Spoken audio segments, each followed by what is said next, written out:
जिनके बच्चे अनुकूल नहीं हैं या उन्नति नहीं प्राप्त कर पा रहे हैं, जिनके बच्चे सफलता प्राप्त नहीं कर पा रहे हैं, जिनके बच्चे सफल नहीं हो पा रहे हैं, सब कुछ करने के बाद खूब पढ़े लिखे हैं, खूब अच्छे हैं, संस्कारी हैं, पवित्र हैं और अच्छे मानस के बच्चे हैं, लेकिन सफल नहीं हो पा रहे हैं, वो क्या करें?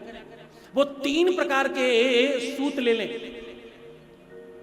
रेशम, ऊन और कच्चा सूत, ये तीनों ले लें।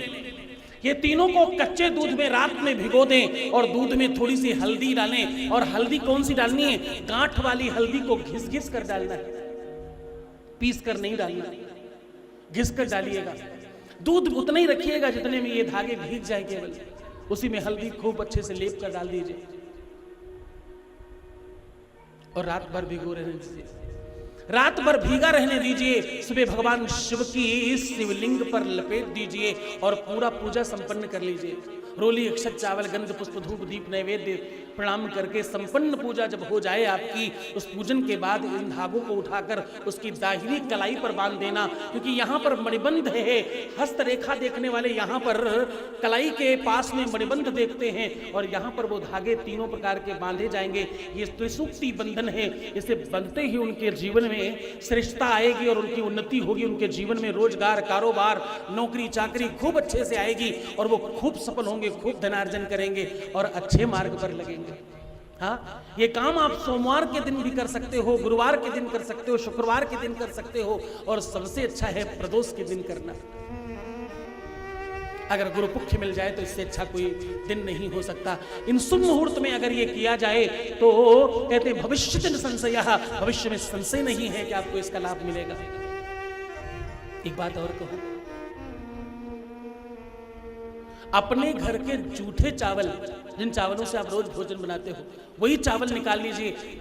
27 चुटकी से करना है और चुटकी केवल 3 उंगलियों से बनती है, जिसमें मिडिल फिंगर नहीं लगाते और छोटी वाली उंगली नहीं लगाते। अब ये बची हुई 3 उंगलियां, इन 3 उंगलियों से जितने चावल उठ रहे हो उतने उठाओ 27 बार और एक पात्र में रख लो और इन चावलों को के ऊपर अपने ही घर की थोड़ी सी हल्दी रखो और इनके ऊपर 7 काली मिर्च रख लो।